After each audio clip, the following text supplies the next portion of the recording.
अस्सलाम वालेकुम। मैं हाँ तुहाडा आरिफ लोहार ते प्रोणिया मेरिया नू चढ़दे पंजाब नू वेलकम, सत श्री अकाल, आदाब। रब तोनू चढ़दी कला च रखे, रब तोनू हमेशा अपने हिफ्ज़ व अमान च रखे। मेरे आने लियो और तमाम मेहमानों प्यार भरिया आरिफ लोहार दा तुहानू वेलकम कहंदे होया प्यार भरिया आदाब, सत श्री अकाल।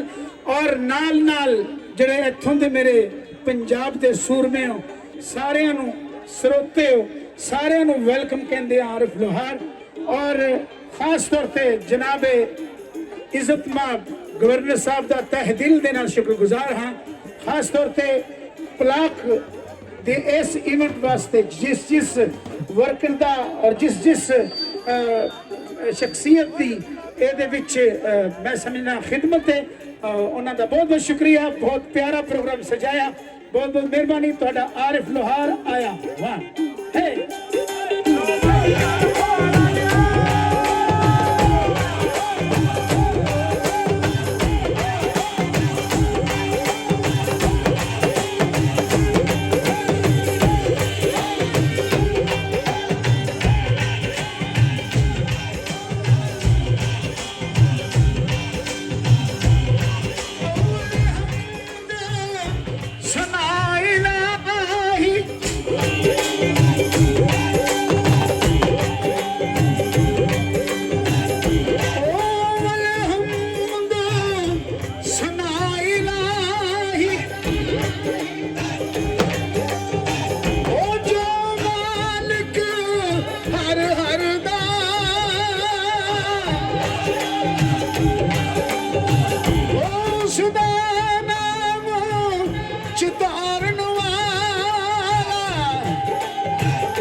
ਉਹ ਬਰਿਆ ਲੰਮੇ ਰੋਗ ਹੋਰ ਸਦੀ ਵਿੱਚ ਗਏ ਨੇ ਇਹ ਹੋਰ